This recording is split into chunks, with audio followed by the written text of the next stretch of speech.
Olá, eu sou o Henrique e este é o podcast do blog aparelhoelétrico.com. Assine a nossa newsletter e receba as atualizações e conteúdos exclusivos direto no seu e-mail. Vamos começar o programa.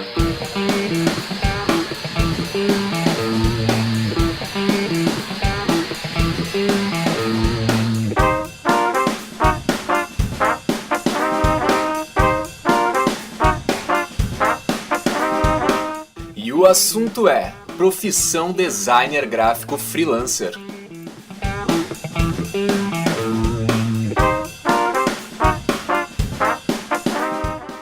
E nesse episódio eu conversei com os designers Walter Matos, Guilherme Dantas e Rafael Costa.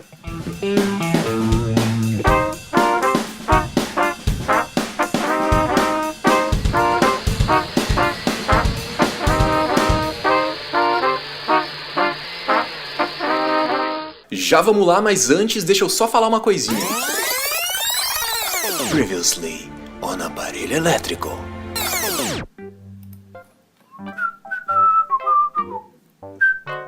Aí, antes de começar o programa de hoje, eu quero agradecer todo mundo que passou lá no post do último episódio e deixou seu comentário. O tema era usar o próprio nome ou criar uma marca para o seu negócio. E tava aqui comigo meus brothers Vini Campos e Álvaro Neto. E aqui vão alguns comentários que rolaram lá. O Guilherme Fonseca comentou o seguinte: parabéns pelo podcast, Henrique, Álvaro e Vini. Muito bom o conteúdo abordado e o bate-papo que vocês propuseram para nós. Iniciei minha carreira como freelancer há 2 meses e a princípio estou usando as iniciais do meu nome, GF, de Guilherme Fonseca. Isso aí, Guilherme. Muito obrigado por comentar aí, cara. O Pedro Renan comentou o seguinte: iniciei minha carreira freelancer como Pedro Designer, não tinha quase nenhum serviço a não ser os projetos pessoais. Desde que criei o estúdio Quarto Criativo, virei um profissional de design, me olharam com outros olhos e isso me motivou bastante.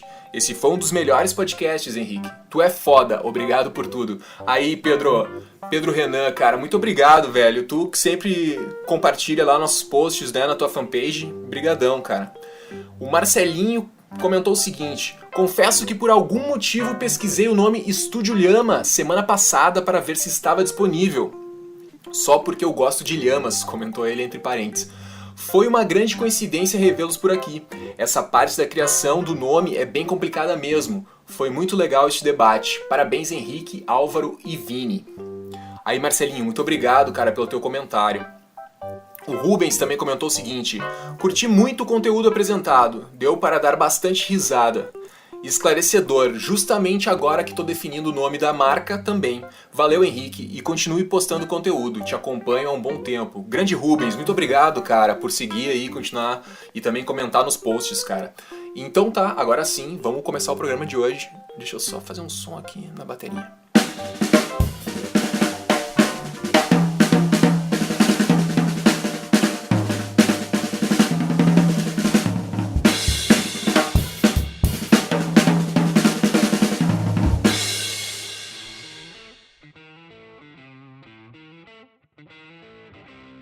Então tá, pessoal, começando o 8º podcast do Aparelho Elétrico e hoje o tema é profissão designer gráfico freelancer. Hoje a gente vai falar aqui sobre o momento certo para começar, onde conquistar os primeiros clientes, pontos a favor do designer, pontos contra e por aí vai. Aquela conversa de boa que você, ouvinte aqui do nosso podcast, já conhece. E para ajudar a gente a desenvolver o assunto, chamamos 3 designers que manjam muito do tema e publicam bastante conteúdo sobre isso. Começando com o criador do blog Design Nerd e do Confred, um evento online que traz palestras gratuitas para designers, freelancers e criativos em geral. Guilherme Dantas. E aí, Guilherme, tudo bom, meu velho? Tudo bem, Henrique. E você, como é que tá? Tudo certo, cara. E também hoje aqui com a gente o responsável pelo blog Design 01, é colaborador assíduo de diversos blogs sobre design e ainda manja muito sobre hand lettering. Rafael Costa. E aí, Rafael, beleza? Fala aí, Henrique, beleza? Tô animado aí pra começar. Legal, cara, legal. E pra completar o time de hoje, o cara que é o mais pedido pra retornar ao podcast desde a última participação gravação do cara eu não paro de receber e-mails parabenizando pela escolha do convidado e pedindo pro cara voltar. Senhoras e senhores, Walter Matos. Fala, Valtinho. Fala. Vocês falam, né? Fala Henrique, fala Rafael, fala Guilherme. Fala aí, Walter, beleza? Beleza. É isso aí. Tá feliz, Walter, de estar de volta aí, cara? Tô, cara. Não, muito maneiro o retorno da galera, né? No último podcast. Inclusive eu recebi muito retorno do pessoal. Bem bacana, bem bacana. É uma pressão, né, cara? Fica meio... Pô, por quê, né? Por que a galera curtiu tanto, mas é bem motivante, cara. Recebi por e-mail, recebi por Facebook. É muito legal, cara. Até hoje, volta e meia, alguém descobre lá o podcast e me manda um e-mail. Cara, tu conversou com o Walter, não sei o que, sigo ele há muito tempo. Ele é metido. O cara é uma celebridade, cara. O cara é uma muito celebridade. Mas hoje, então, a gente tá aqui pra falar sobre ser um designer gráfico freelancer, né? Eu queria começar perguntando pra cada um de vocês como que foi que vocês resolveram virar freelancer. Quero começar perguntando pro Walter. Walter, acho que o Walter já falou um pouco sobre isso no outro podcast, mas vale a pena dar uma pincelada aí pra dar uma situada na galera aí. Como é que tu começou? Como é que tu caiu? Antes de tu ser freelancer, trabalhava em escritório de design, agência? Eu trabalhei em poucos escritórios. Todos de design, né? Mas eu não me sentia muito à vontade trabalhando lá. Eu sempre achava que o aprendizado, né? A evolução do que eu saí da faculdade, o que eu estava aprendendo nas empresas, eu não estava conseguindo. Também não dei muita sorte de trabalhar em um lugar onde a pessoa tivesse essa intenção de, pô, vou ensinar, vou fazer o cara evoluir.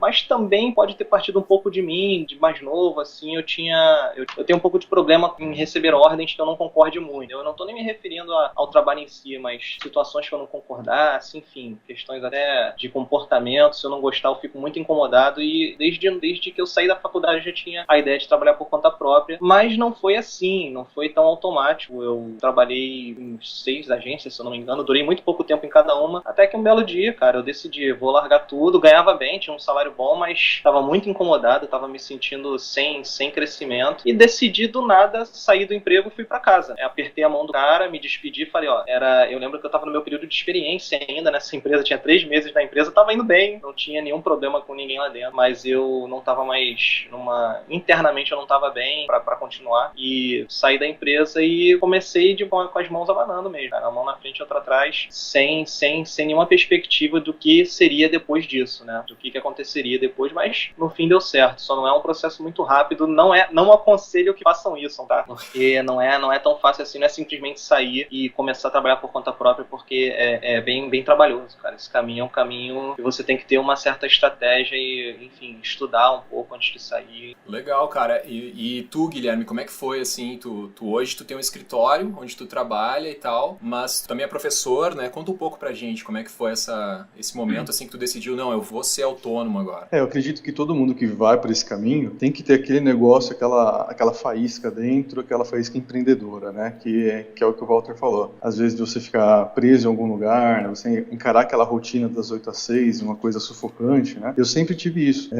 Minha família é empreendedora, meu pai é empreendedor, então eu cresci com isso, né, só que meu primeiro emprego foi como designer numa empresa de logística. Eu cuidava da parte de design dessa empresa com 16, 17 anos mais ou menos, e eu lembro que certo dia, simplesmente, aquilo tudo eu acabei achando tudo aquilo muito sufocante, fui no RH e pedi a conta, né, então com 16 anos com a ideia, vou sair para criar minha empresa que agora eu consigo, né, eu já tinha alguma experiência pequena trabalhando lá e eu achei que saindo eu daria conta. E é interessante isso porque quando você não tem experiência, você acha que tem experiência que você não tem, e você toma uma decisão dessa de sair do emprego, que eu também, para a idade, ganhava bem, o emprego era bem tranquilo, não tinha muita coisa para desenvolver, era bem light, né? Quando eu saí, realmente eu vi que não é fácil, né, você criar a sua própria empresa, você ser dono do seu próprio negócio, me dei conta disso, entrei em outras agências justamente para aprender o processo de uma agência de design, como é que funciona, e só depois que eu tive toda essa experiência, quando eu me senti realmente pronto, eu falei, agora sim, agora eu vou trilhar meu próprio caminho. Então eu saí e decidi montar minha própria empresa depois de alguns anos aí. Tu tem quantos anos agora, Guilherme? Agora eu tô com 25. Essa tua história se assemelha bastante a minha, assim, cara. Eu também tive um período que eu tive uma experiência no trabalho e pensei, não, agora eu já tô pronto pra começar a trabalhar sozinho. Cara, aí não deu nada certo. Daí voltei, peguei um pouco mais de experiência. Esse é o caminho, cara. E tu, Rafael, conta um pouco pra gente, cara. Como é que foi antes de tu virar freelancer? Como é que tu chegou nessa decisão de trabalhar por conta própria? Cara, acho que a minha história é bem parecida, tanto com a do Walter, tem um pouco das escolas. As histórias sempre são, acho, meio parecidas, né? Como o Guilherme Guilherme falou, você tem que ter aquele perfil um pouco empreendedor, e eu sempre fui assim, eu sempre me considerei um freelancer. Eu sempre estava trabalhando em alguma outra coisa, mas alguém me pediu alguma coisa antes de eu ser formado, eu fazia muito trabalho com desenho, com ilustração, já desenhava desde pequeno, então eu fazia muito desenho, né? Depois que eu entrei na faculdade, isso continuou, né? Eu continuei fazendo alguns trabalhos fora dos lugares onde eu trabalhava, só que eu nunca trabalhei em agência, sempre trabalhei com design industrial. Eu me formei primeiro em design industrial, então eu trabalhava em empresas de design industrial, né? Então eu trabalhava com design de peças, de manuais de instrução, algumas coisas assim, não tanto na área de publicidade, né? E foi aquilo, também um dia decidi arriscar, me senti pronto, tinha uma grana e foi isso, meti a cara e tô aqui hoje,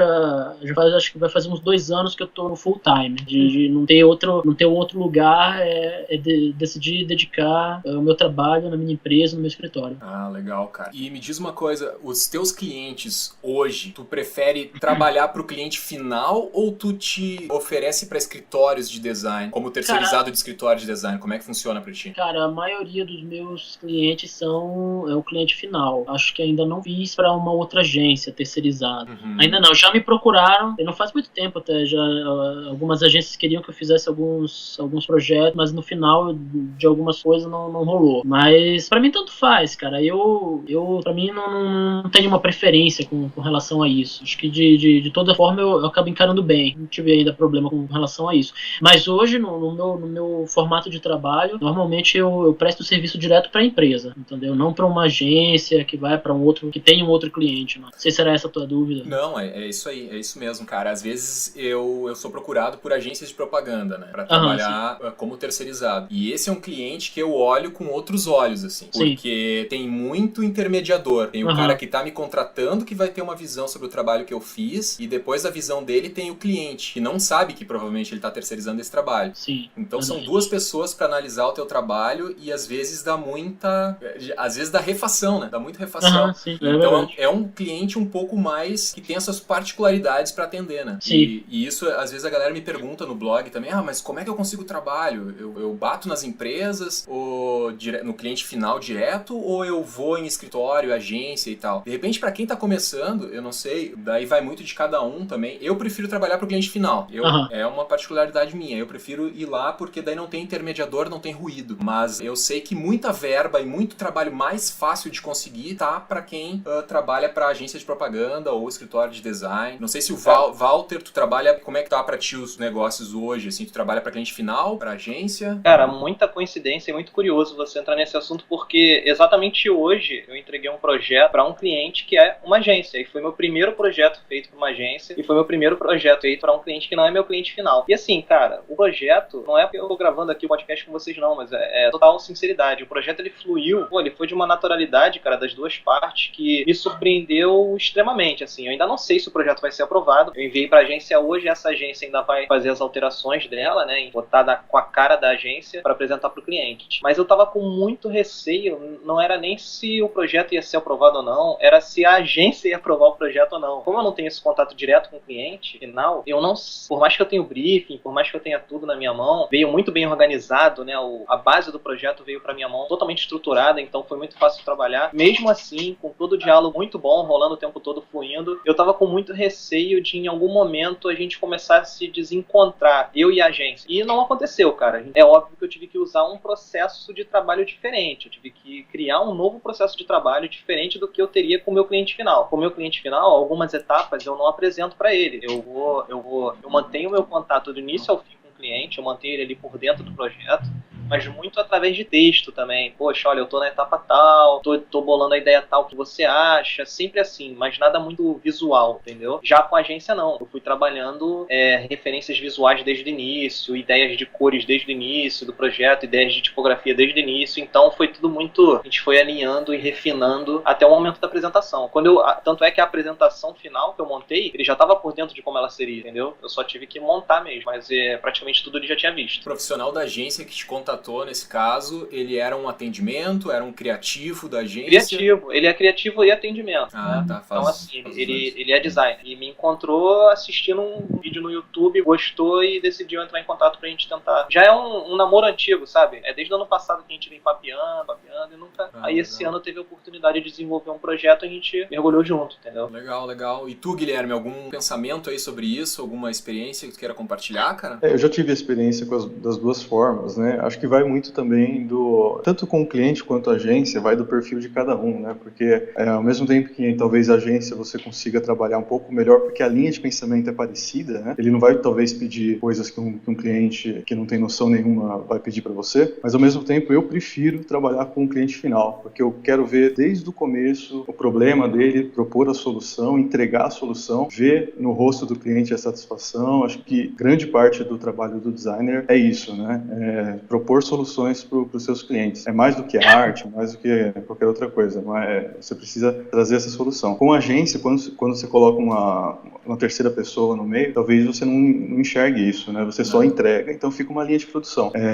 Pode ser mais fácil, né? Por causa dessas questões da agência não fazer tanta coisa, não pedir tanta coisa, talvez até absurda como o cliente pediria, mas eu sempre prefiro trabalhar com o cliente final, me dá mais satisfação.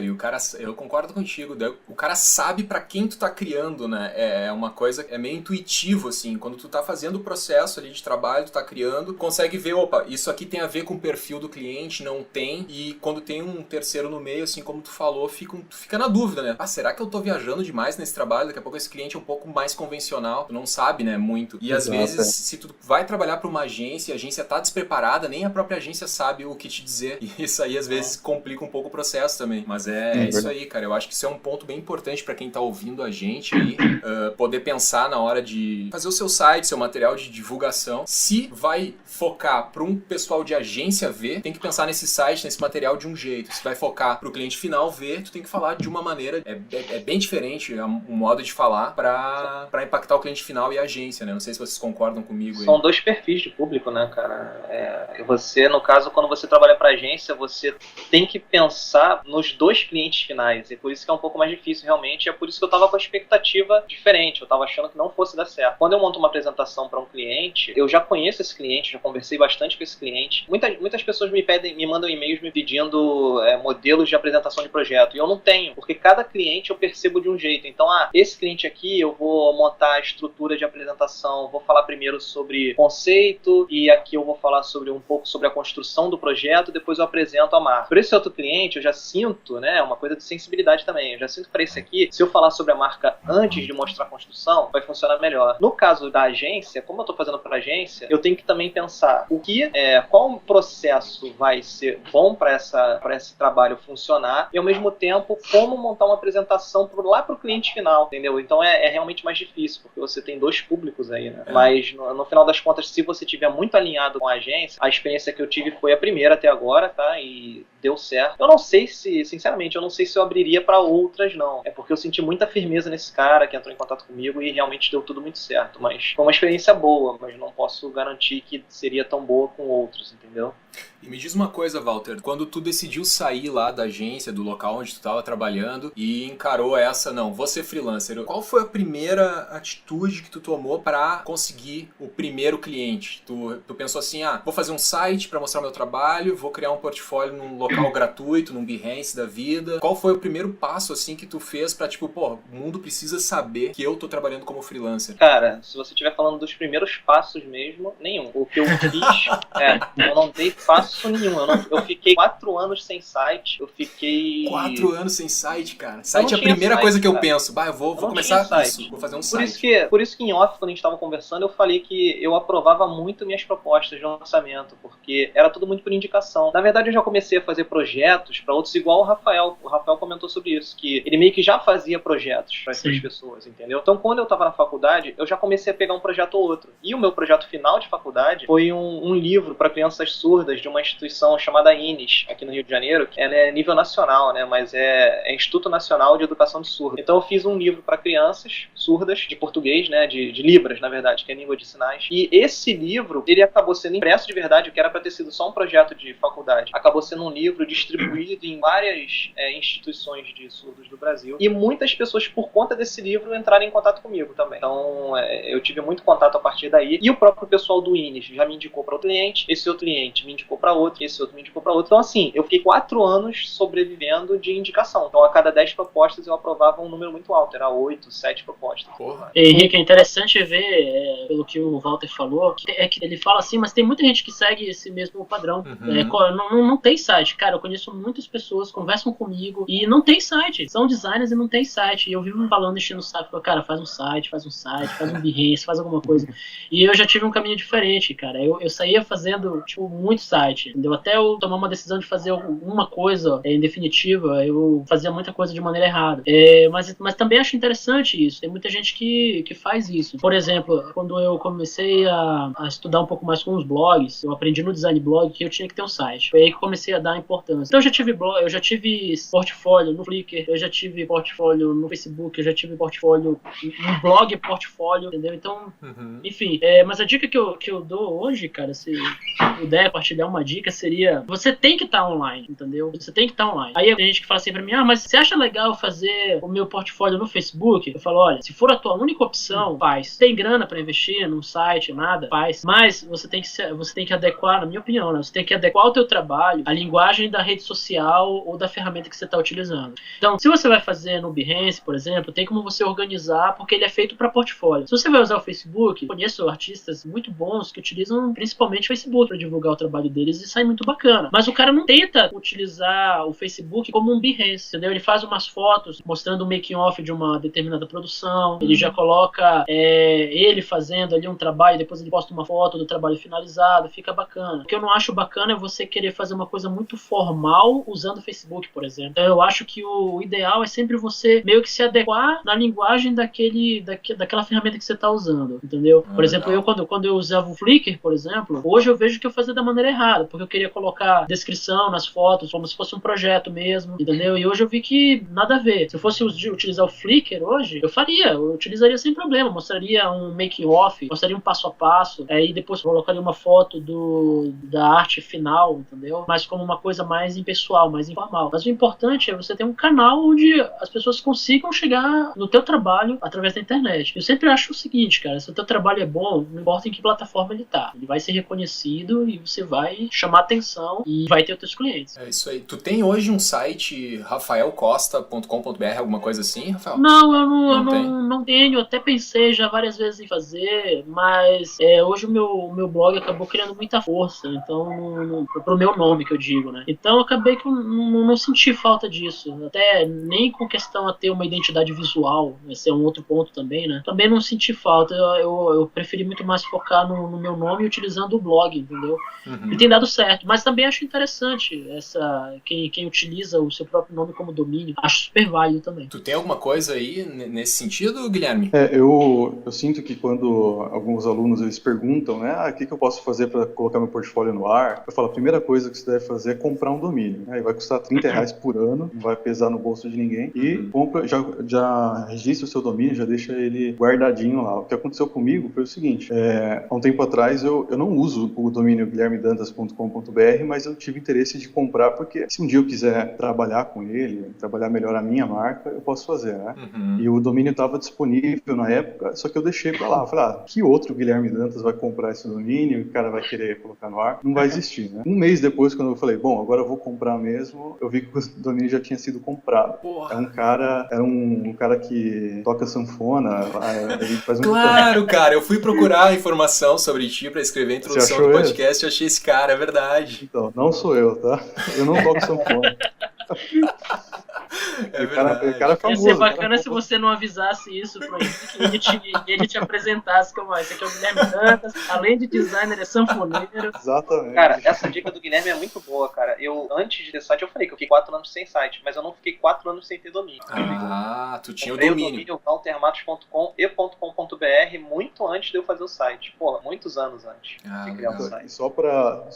A conclusão da história é que é o seguinte, esse cara depois, por algum motivo, ele deixou de pagar o domínio, e aí eu vi que ele foi lá para processo de liberação, eu comprei esse domínio e agora está guardado, né? Então a dica que eu dou para quem quer começar, para quem tá querendo montar um portfólio, mesmo que não tenha nada, mesmo que não tenha projeto ainda, compra o domínio. O domínio vai ficar registrado, você vai ter não vai ter essa dor de cabeça que eu tive aí de pensar em outro nome, por exemplo. Né? Eu acho legal, cara, essa história de tu comprar um domínio, tu começar a pagar uma hospedagem, pagar o domínio. Até eu tenho uma seção ali no aparelho elétrico, que é aparelhoelétrico.com/freelancers. É o espaço que eu coloco ali, quem quiser aparecer aqui pode aparecer, mas com essa condição aqui que tu tem que ter um domínio próprio. Porque eu acho que a questão do domínio próprio já mostra que tu olha, eu sou freelancer e olha só, eu invisto no meu negócio e pra te investir em mim como freelancer, tu tá vendo que eu tô investindo também, então tu tem que investir em mim, sabe? A galera tem muito uma visão, assim, que eu vejo, aí vai muito de cada um, mas a galera pensa muito assim, não, eu vou começar aqui numa coisa gratuita, não sei o que, se começar a dar certo, eu vou melhorando, daí eu compro um domínio. Cara, pode ser uma estratégia, só que tu não tá chegando com os 2 pés na porta pro teu cliente, dizendo assim, olha eu tô aqui, meu negócio tá de pé, vem comigo. Exatamente. Eu acho que esse lance de tu bancar, tu botar uma graninha, faz um pouquinho de diferença aí na hora de tu conquistar o cliente. Exato, fora o peso que o domínio próprio dá, né? A pessoa mandar um orçamento com um @hotmail, @gmail, tudo bem, não é errado, né? Mas,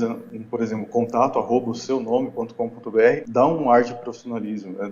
É um outro nível. Então, ter um domínio, ter uma hospedagem, mesmo que tenha uma hospedagem com uma página em breve, alguma coisa assim, eu acho que é muito interessante e isso impulsiona também a pessoa a colocar o portfólio no ar. Acho que uma coisa leva a outra, né? É isso aí, cara. É muito bem colocado. O impacto é diferente, né? Eu já falei sobre isso num vídeo também. O impacto, às vezes a pessoa, ela não precisa ter uma empresa aberta, ela não precisa ter nada disso, mas ela tem um site, ela tem um domínio, ela tem um cartão que diz lá, @guilhermedantas.com. O cliente, dependendo do perfil desse cliente, a reação dele pode ser aquela coisa, caramba, o cara tem um site, que legal, entendeu? Depois o cara ele vai ter esse tipo de percepção. Uma coisa que eu acho legal, assim, que começa a bancar o business, a botar dinheiro. Aí tu já quebra um pouco aquele negócio de que o freelancer é um cara que tá entre jobs, né?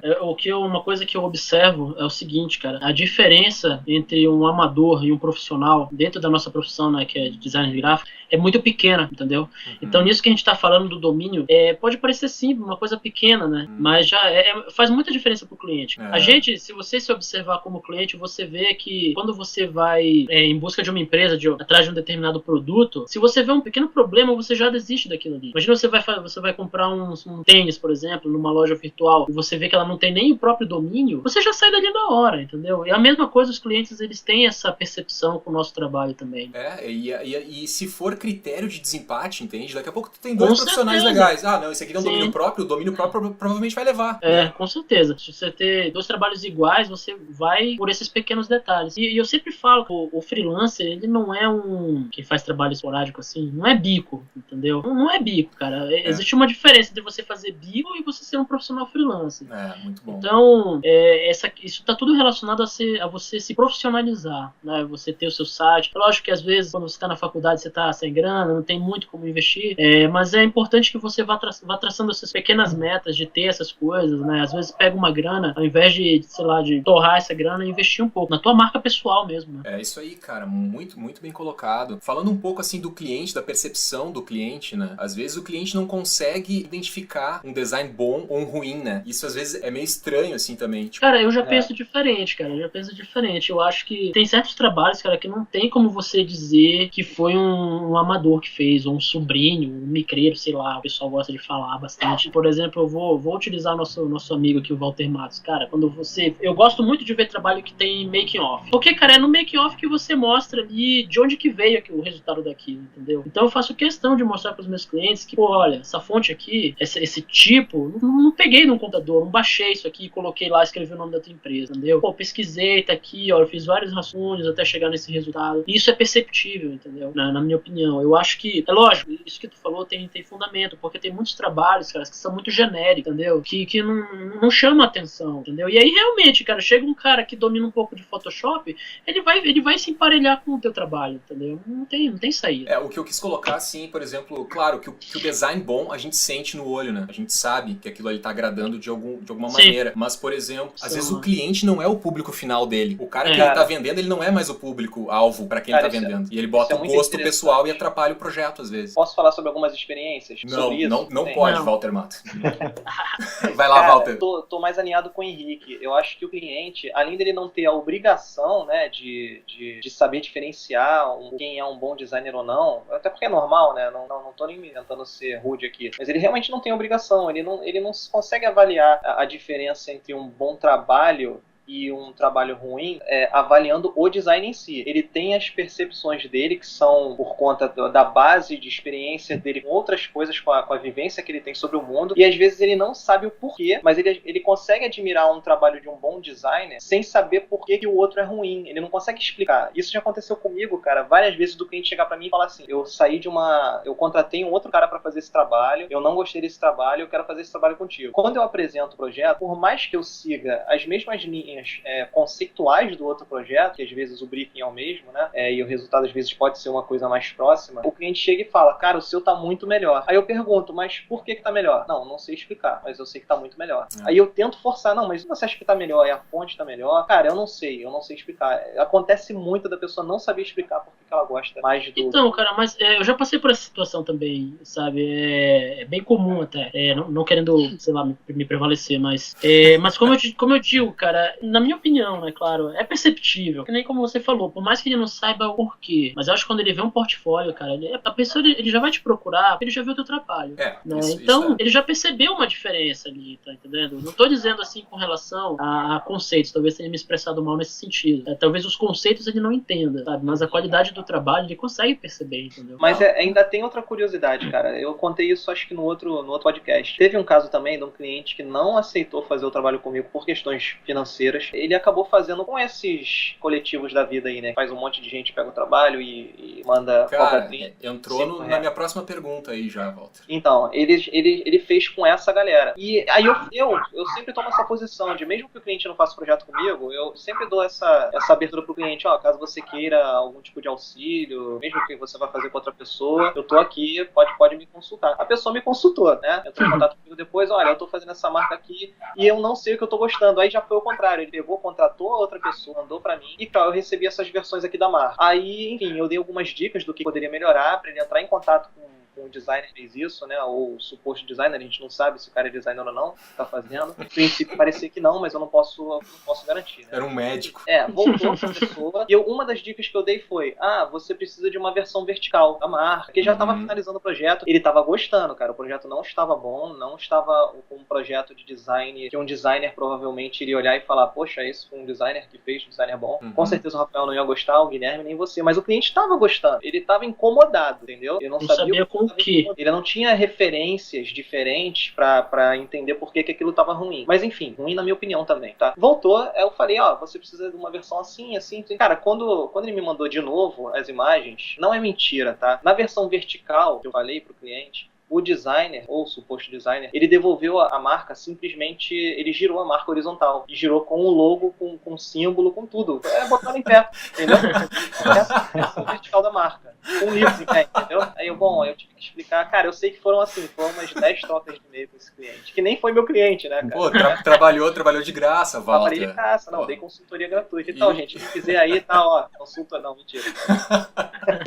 Cara, e aproveitando esse gancho que tu falou aí, que o cara fez num coletivo, imagino que seja esses sites aí, o que é? Logovia, alguma coisa... Não foi esse, mas... Cara, eu quero falar assim a respeito desses sites que, por exemplo, tu entra lá, eu vou montar a minha empresa, lá tu compra um logo por $1, tu compra o template do site por $2. Eu quero saber de vocês se isso afeta de alguma maneira o faturamento do designer. Já aviso que a minha opinião é polêmica. Então vai, Rafael, vamos começar por ti, cara. Tô gostando da tua participação, Rafael, vamos lá, cara. Cara, é o seguinte, cara, eu acho que não, cara. Eu não vejo todo esse perigo que nem o pessoal fala, sabe? O pessoal fala muito assim. Também. É a minha também. Porra, Rafael! Mas aí Mas aí é o seguinte, ó, peraí, vocês têm que entender o seguinte, essa não é uma opinião de massa. Essa não é uma opinião de massa. Com certeza não é. Não. Se você chegar num grupo aí, joga num grupo aí do Facebook, quem que acha bom, quem que acha prejudicial, vai ver uns 90% cara metendo cacete nesses sites, entendeu? Eu já não penso isso, eu acho que o que faz a qualidade do nosso trabalho cada vez melhorar é justamente a concorrência, entendeu? E inclusive isso daí faz parte da nossa concorrência. Outra coisa, o cara que teve essa sacada, eu queria ter essa sacada, cara, eu queria ter sido o primeiro cara a criar um site desse tipo, porque ele tá pegando uma demanda de clientes que a gente às vezes não consegue atender. Pô, vamos no exemplo do Walter Matos, por que o cara não fechou com ele? Ele não tinha orçamento para aquilo, mas ele entende a importância do design. É lógico que se ele tivesse 10 mil reais, ele dava pro Walter Matos fazer a marca dele, entendeu? Mas ele não tinha, ele tinha 100 reais, então ele vai pra onde dá, tá entendendo? Mas eu acho assim, que tem o nosso público, e existe o público que precisa dessa galera aí, que não sei se são designers também, não tem como a gente informar se todos são designers, acredito que não, mas não vejo com todo esse perigo, cara, entendeu? Pra mim, é eles lá, a gente fazendo o nosso trabalho aqui, como eu falei, o cara, ele vai saber que não é a mesma coisa, que ele tá comprando um produto mais barato, tá entendendo? É verdade. Então, eu não vejo todo esse... E eu concordo 99% com o que o Rafael falou. A única coisa que eu discordo um pouco também, que eu ainda talvez nem tenha uma opinião 100%, eu não considero meus concorrentes. A partir do momento que eu sei que aquele perfil de cliente não é o tipo de cliente que eu quero e eu não sou o tipo de designer que esse cliente quer, eu já não tô mais, eu já saí da concorrência, eu perdi na concorrência, entendeu? Por isso que eu não me considero concorrente. O que eu quis dizer é assim, na verdade é só uma opção, né? É que sim, claro, a gente, às vezes a gente faz isso também, né? Às vezes a gente precisa de uma determinada coisa, mas não pode ter aquilo naquele momento. Você vai para uma outra opção, né? Exatamente. Então, e o cliente, cara, no final das contas, o cliente está satisfeito, cara. Se eu não falo para ele que a versão vertical era diferente, ele estaria satisfeito com aquela, entendeu? Ele não então, sabe assim, o que ele precisa, né, cara? Exatamente, ele não sabe o que ele precisa. Então, e o mais engraçado é que, assim, quando ele entrava em contato comigo, ele falava, cara, tem alguma coisa me incomodando, mas eu não sei o que é. Eu não vou também ficar metendo pau no cara que fez, né? Mas tinha muita coisa, assim, que você percebia que o cara não é designer, entendeu? E nos detalhes, assim, na espessura do traço, na versão reduzida, você não tinha leitura nenhuma. Então, assim, tinha vários problemas. E que o cliente estava incomodado, mas ele não sabia que era por isso, entendeu? Então, nesses detalhes, eu só fui corrigindo, dando dicas de soluções para problemas técnicos, cara, da marca. Eu não entrei em questão de design bonito ou feio, entendeu? Eu não entrei nessas questões. Eu não cheguei em momento nenhum pro cliente e falei, cara, tá feio. Eu não falei, ele tava achando bom, entendeu? Parte técnica. Agora sim, eu lembro quando eu tava... Só pra... que eu concordo com vocês também nessa opinião. Eu vejo muita gente reclamando, muita gente mesmo, muito designer puxando o cabelo porque o cara tá fazendo a 50 reais, a 100 reais. Se a gente for fazer uma analogia bem grosseira, a gente não pode fazer o que os taxistas estão fazendo com o Uber. Não sei qual que é a opinião de vocês. Muito bom, cara. Bem colocado. Porque assim, surgem novas opções de mercado. Sim.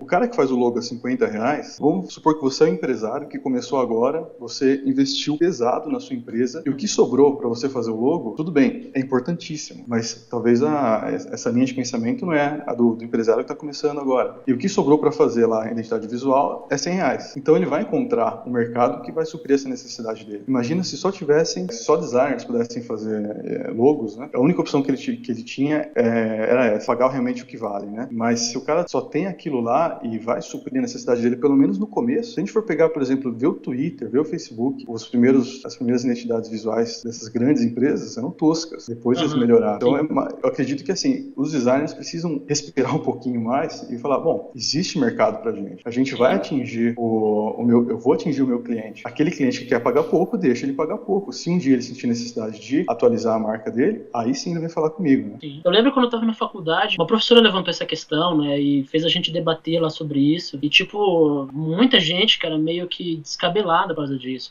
E tem gente que é incrível, cara, que eles acreditam que o dia que a nossa profissão for regularizada, isso vai morrer. Tem gente que acha que basta regularizar a nossa profissão, que pronto, sumiu, micreiro, todo mundo é obrigado agora a fazer com o design. Vai ser crime, né? Vai ser crime, exatamente. Vão te autuar, porque você tá fazendo seu cartão de visitas com o seu sobrinho.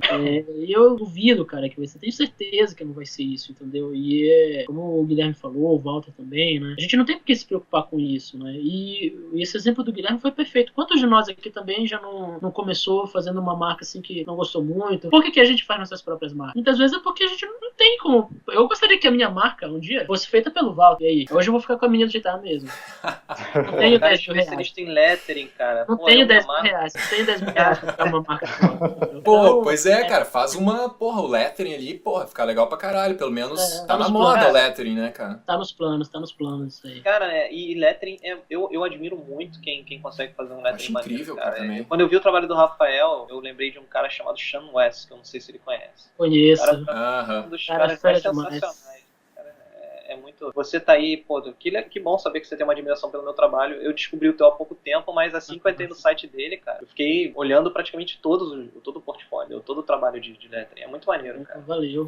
Você, cara, nem vou falar nada, porque o Walter, cara, é aquela pessoa, eu conheci há pouco tempo, conversei com ele outro dia, mas parecia assim que eu nunca vou falar com esse cara. O cara tá aí um aparelho elétrico pra isso, cara.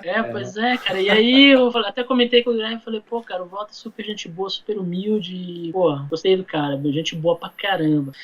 Mas é porque também, cara, eu tenho um pouco de receio nesse negócio de conversar com alguns designers. Pessoal, assim, que tem um pouco mais de visibilidade. Não sei, cara, às vezes sinto um certo ar de arrogância, assim, em alguns, não vou dizer todos, mas em alguns. E o Walter eu não conhecia, né? E ele tem um público muito grande. Então ele tem todos os ingredientes pra ser um cara nariz empinado, um cara chato e tal. Mas que nada, me surpreendi. Pô, tu não sabe quanto que eu tive que pagar pro cara participar hoje aqui, velho. Sério? Não.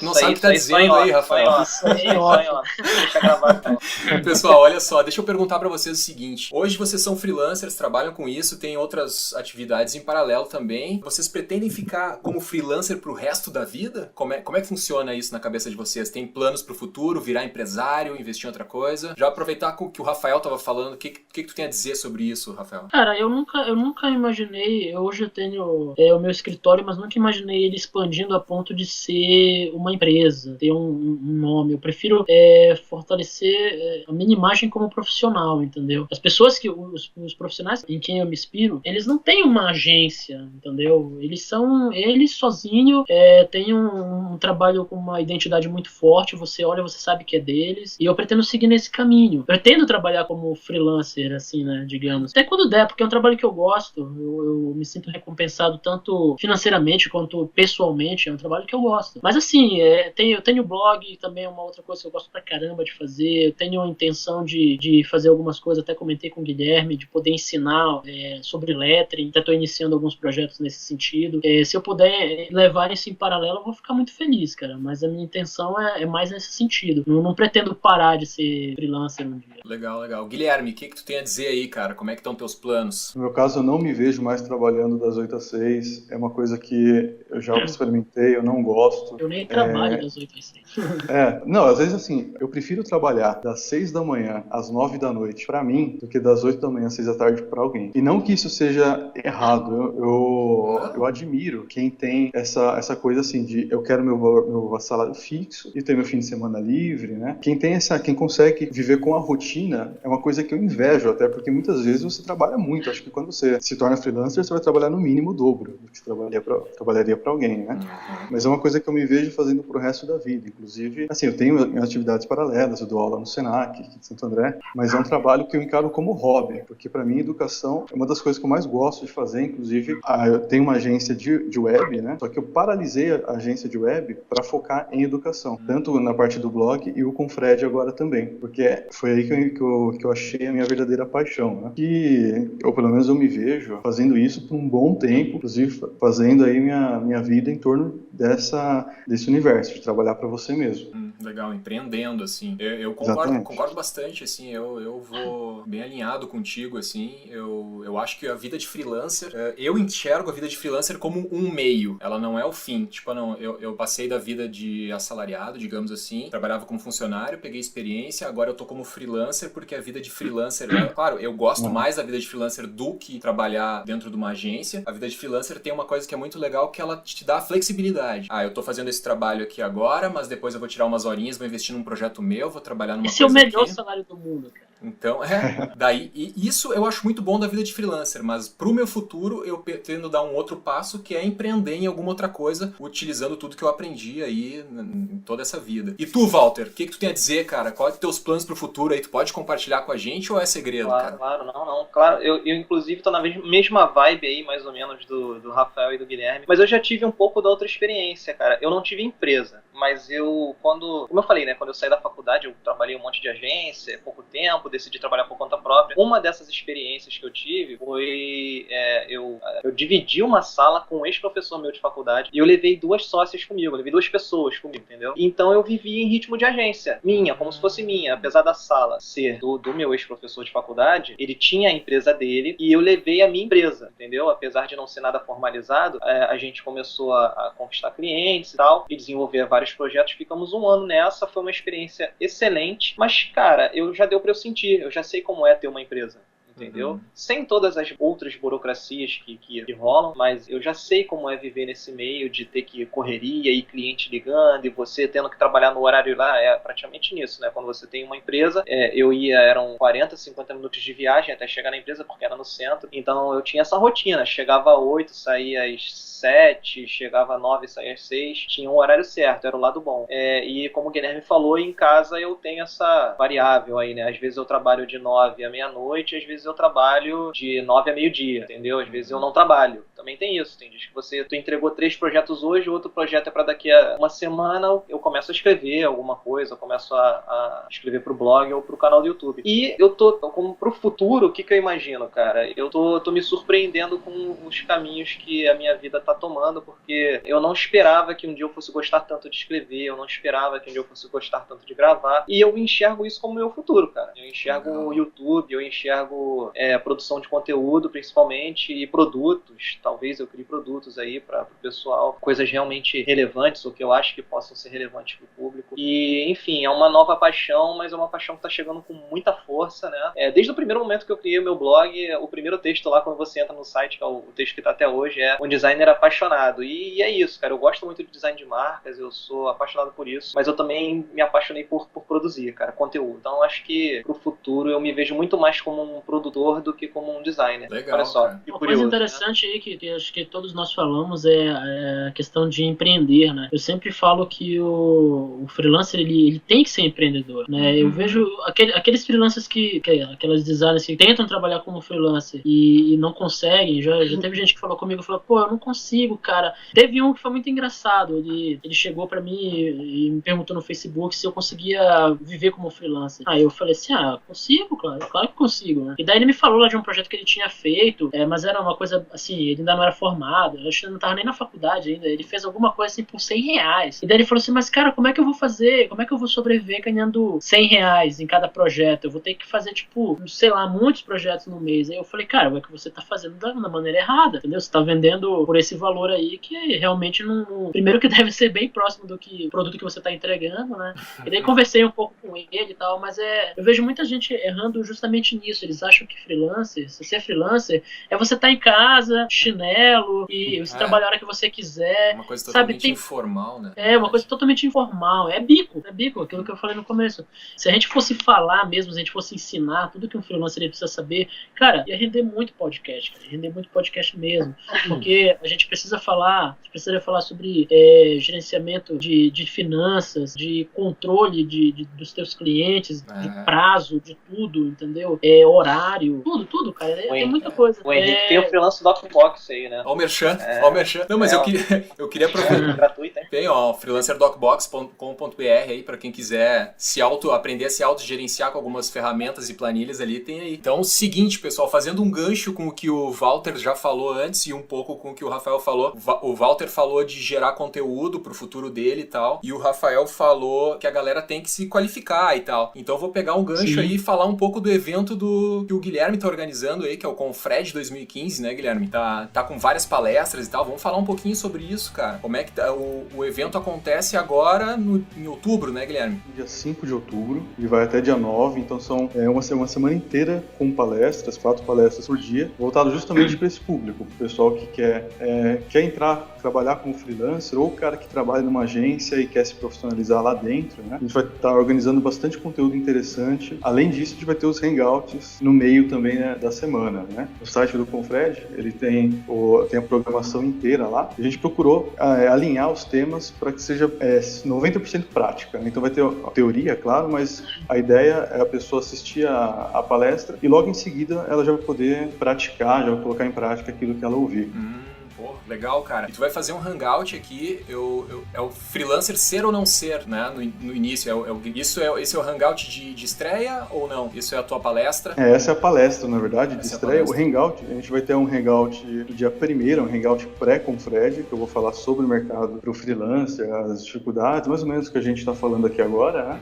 Mas durante o Confred, nós vamos ter vários hangouts com temas. Por exemplo, o Rafael, ele vai falar sobre lettering e sobre o que está envolvido na profissão, para quem quer começar, as ferramentas, né? E outros palestrantes vão falar de cada um de acordo com o seu tema. Então vai ser uma coisa bem dinâmica, bem interessante mesmo. Pô, legal. Falando um pouquinho das palestras, eu tô com elas aqui. Tem essa do Guilherme, que eu já falei, que é o freelancer ser ou não ser. Tem também do Dalmir Júnior, uma palestra que é focada em freelancer, como se tornar um bom freelancer, né? Tem várias coisas legais. Tem aqui o Vitor Torres, como abrir uma empresa e se formalizar como freelancer em poucos passos. Isso é uma dúvida que muita gente me escreve. Henrique, o que eu sou MEI? Eu sou simples? Pô, de repente, então essa palestra aqui do Vitor pode já dar uma luz aí, pessoal. Fiquem bem atentos. Tem aí a palestra mesmo do Rafael, né? Hand Lettering, 8 dicas para a construção de letras manuais. Pô, legal. Isso. Pessoal, fiquem bem atentos, porque vale a pena. Eu já me inscrevi lá e vou acompanhar também, porque é muito conteúdo gratuito numa semana só, né? Lembrando, quem quiser acessar, tem o link aqui embaixo no post. Barbadinha, só se inscreve lá, recebe as palestras por e-mail, né, Guilherme? Recebe o link das palestras, vai vir por e-mail para quem tá inscrito, né? É isso? Isso. Então, toda a comunicação do evento é feita via e-mail. Então, a pessoa coloca o e-mail e todo dia ela vai receber os links para as palestras, né, as instruções de como assistir, tudo isso. Pô, que massa, cara. Então, pessoal, a gente já chegou aí a 1h05 de gravação. Queria agradecer vocês. Passou rápido, né, cara? Acho que o off que a gente fez ali... Passou voando, cara, e por mim ainda ficava mais.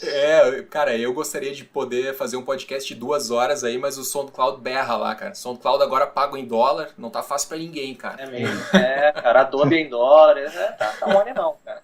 Tá foda, cara. Então, Walter Matos, considerações finais aí, cara. Quer deixar algum recado? Vou deixar só um abraço aí pro pessoal, agradecer ao pessoal aí que entrou em contato e pediu a participação novamente. Acho que eu vou participar sempre que eu puder, né? É que o tempo é curto. O tempo, infelizmente, anda meio curto ultimamente, mas eu tô voltando aí com força total. Um abraço aí também pro Rafael, pro Guilherme. Pô, o Guilherme das antigas conheço, o Rafael tô conhecendo agora, um prazer. Valeu aí pelas palavras que você também, pô, é uma honra, cara. Ter Nada que isso, cara. Foi de verdade. Profissional. E agradecer a você também, né, Henrique? Porra. Por mais um convite, cara. Pô, tamo junto, né, Valtinho? Toda hora eu incomodo o cara, vamos gravar um podcast. O cara se esquivando, né?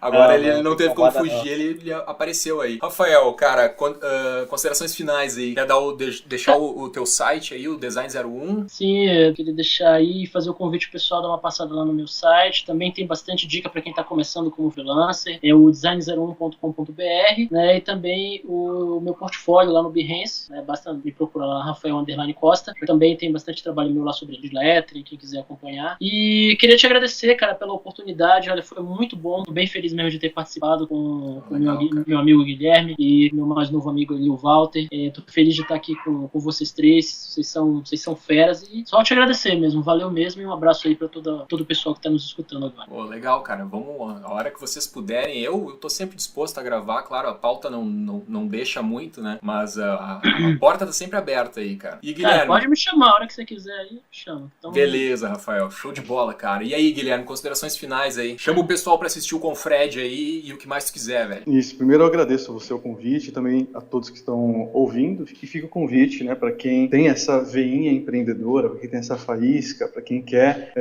aumentar aí as habilidades como designer empregado, como freelancer, se inscrevam no Confred e também visitem o designerd.com.br. A gente tem bastante material para inspiração, tipografia, fotografia, tem bastante coisa legal lá. Show de bola, cara. Então tá, e aí? O que você, leitor ouvinte do Aparelho Elétrico, acha do que a gente disse hoje aqui? Faz sentido? É tudo besteira? Deixa a sua opinião aí no post ou manda um e-mail pra gente no aparelhoelétrico@gmail.com que a gente lê ela no ar no próximo episódio. Pô, o cara fala de profissionalismo e larga um e-mail do Gmail, né? Porra, cara.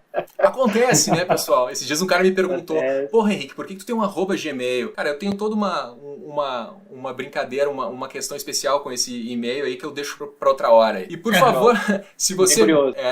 segurando o gancho aí, no próximo episódio eu vou contar. Boa. E por favor, se você gostou desse podcast, curta, comente, compartilhe o post nas suas redes sociais. Isso ajuda o Aparelho Elétrico a continuar publicando mais conteúdo relevante, gratuito, pra todo mundo que trabalha como freelancer. Então, um abração aí pra todo mundo e até mais.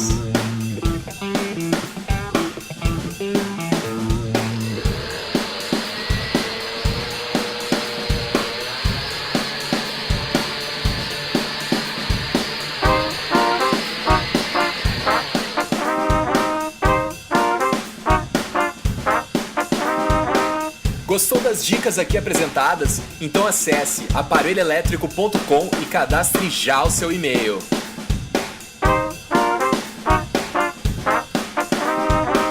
www.aparelhoelétrico.com. Conteúdo para freelancers.